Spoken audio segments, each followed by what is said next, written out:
Assalamualaikum warahmatullahi wabarakatuh. Perkenalkan, nama saya Aura Zuliana dari Prodi Akuntansi. Dalam mata pelajaran aspek hukum dalam bisnis, Bapak Muhammad Rosidi SMM, saya akan menjelaskan bab 8, yaitu hukum pajak.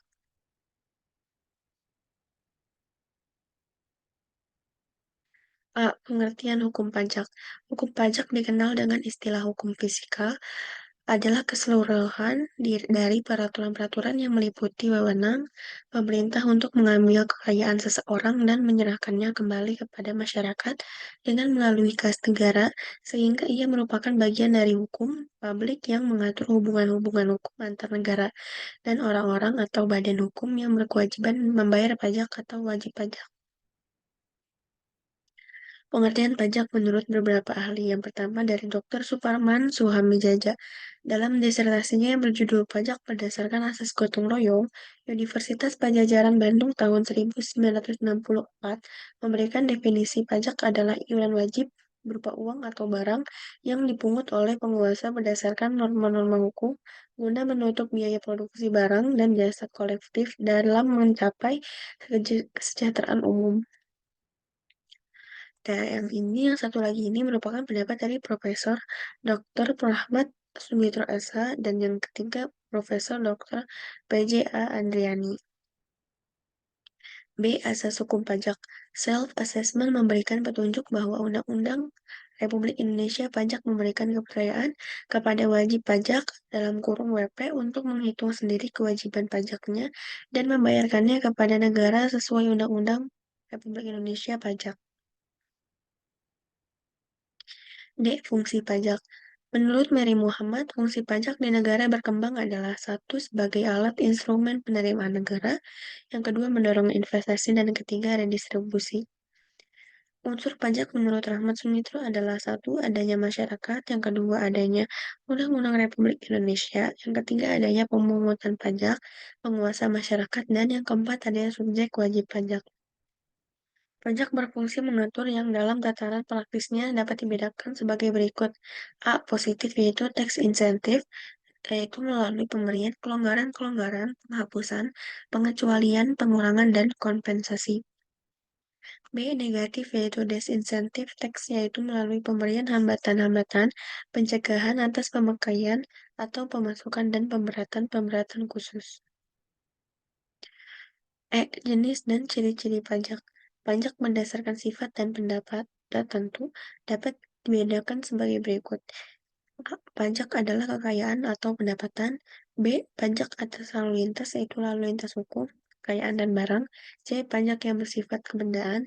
D. Pajak atas pemakaian.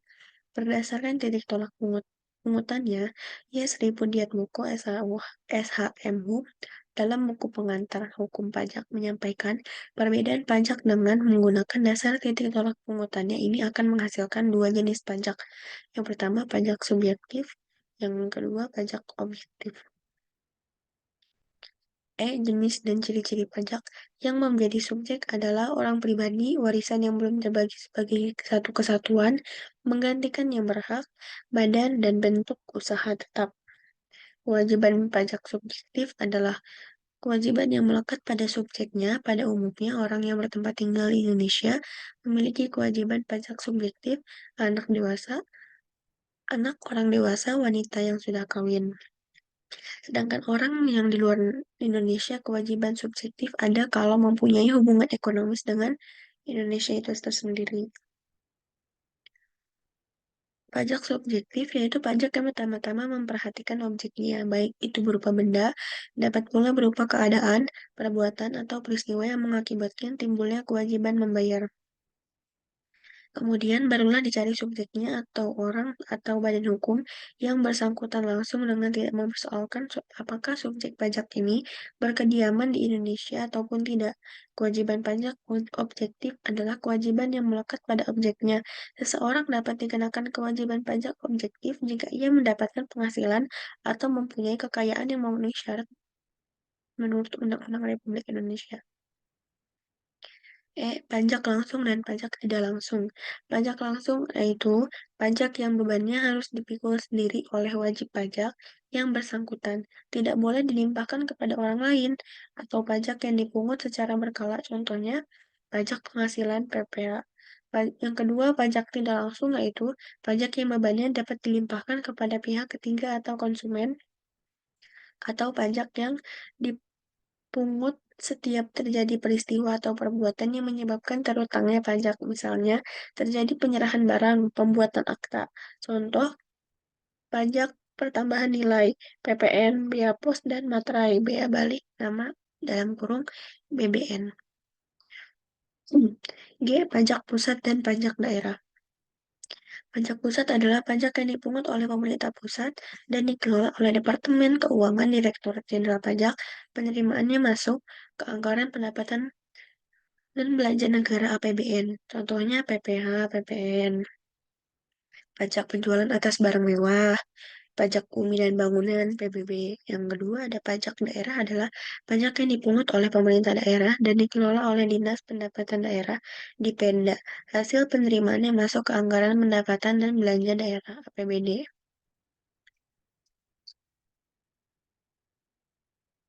Hak perbedaan pajak, retribusi, iuran, dan sumbangan.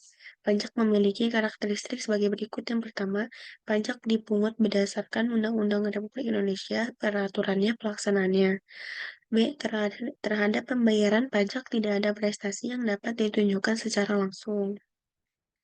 3. Pemungutannya dapat dilakukan oleh pemerintah, pemerintah pusat, atau pemerintah daerah. Yang keempat, hasil dari uang pajak yang digunakan untuk membiayai pengeluaran.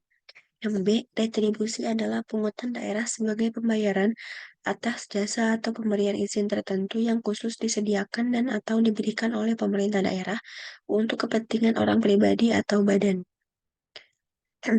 B. Pajak daerah adalah pajak yang dipungut oleh pemerintah daerah dan dikelola oleh Dinas Pendapatan Daerah (Dipenda). Hasil penerimaannya masuk ke anggaran pendapatan dan belanja daerah (APBD).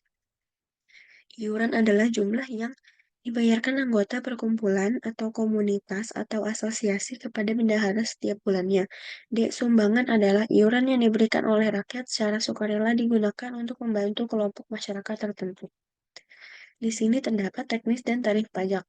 A. Setoran pajak tahunan (SPT). Laporan SPT paling lambat tanggal 31 Maret dalam kurung 6 bulan pemberitahuan. Pembayaran pajak terutang paling lambat tanggal 25 Maret. Dan ini merupakan denda apabila kita melakukan keterlambatan pajak. Keterlambatan pajak terutang 2% dikurang bayar. Kelalaian atas pajak terutangnya yang tidak dibayar. Pidana 1 tahun, kurungan, dan atau 2 kali jumlah pajak terutang yang tidak dibayar. Sengaja atas pajak terutang yang tidak dibayar, pidana 6 tahun kurung dan atau 4 kali jumlah pajak terutang yang tidak dibayar atas PPh pasal 21 atau 26 tentang gaji, upah, HR, tunjangan lain sehubungan dengan jasa. Yang C. Ada dasar pengenaan PPN tarif tunggal 10% diubah dengan PP yaitu 5% dikurangi 15% dalam kurung pasal 7, PPNBM dengan tarif 10% dikurangi 75% dalam kurung pasal 8. D. PPh terutang berdasarkan penerapan tarif pasal 17 Undang-Undang RI. PPh atas penghasilan kena pajak PKP.